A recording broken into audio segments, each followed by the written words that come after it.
امروزی کارو میکنی، من امروز شیشتم پودر زدم. در زندگی این نصیحت نیست، یک نظر است در کل عالم برای کسی که میبینم من میگم بیادرها هر کار که در این دنیا ما تصبیشتان دریغ نکنیم، هر کار بکنیم عمل نکنیم.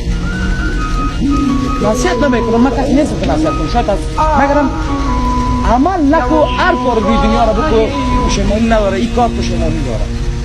یک مردگم امروز بلندگوزر میگرده، بیادگی بسیار زیاد معاف باشد، بسیار بیادگی معاف باشد. یک پودری امروز که جایش شد برای من گفتی که چرا بس تو آره لالا یک بار برات میزنم، به خاطر خودی گفتم نمیگم آدم بی غیرت در پودر نمیگه.